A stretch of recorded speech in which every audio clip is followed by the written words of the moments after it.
অনুরাগের ছোঁয়া ধারাবাহিকের আজকের পর্বে আমরা দেখতে পাবো দীপার দিকে মিথ্যে অভিযোগের আঙুল তুলল জয় ও কাকিমণি। হ্যাঁ বন্ধুরা, আমরা এমনটাই দেখতে পাবো অনুরাগের ছোঁয়া ধারাবাহিকের আজকের পর্বগুলোতে। দীপাকে লাবণ্য ও প্রবীর অনেকবার অনুরোধ করে সেনগুপ্ত বাড়িটা বিক্রি করে দিয়ে রূপার চিকিৎসা করতে, কিন্তু দীপা বলে না, এই বাড়িটা সবাইয়ের পৈতৃক সম্পত্তি, এটার অধিকার যতটা সোনার উপর ততটা দ্বীপ ও বীরের।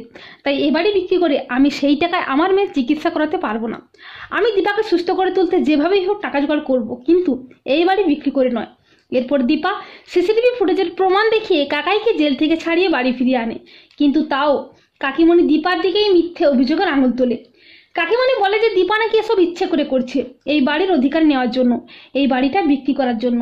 আর ঠিক তখনই তিস্তাকে নিয়ে হাজির হয় ভিক্টর সম্পত্তির ভাগ নেওয়ার জন্য। আর কাকিয়া দীপাকে নানাভাবে অপমান করতে থাকে। দীপাকে বলে যে দীপা নাকি টাকার জন্য সব কিছু করতে পারে।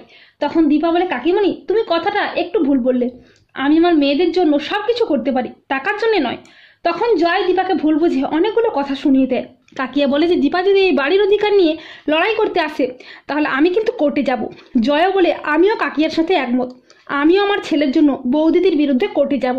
তো বন্ধুরা, তোমাদের কি মনে হয় দীপা কি পারবে জয় ও কাকিমণির মতো নীচ ও স্বার্থপর মানসিকতার মানুষদের অপমানের যোগ্য জবাব দিয়ে রূপাকে সুস্থ করে তুলতে? কমেন্ট করে জানিয়ে দাও তোমাদের মতামতটি।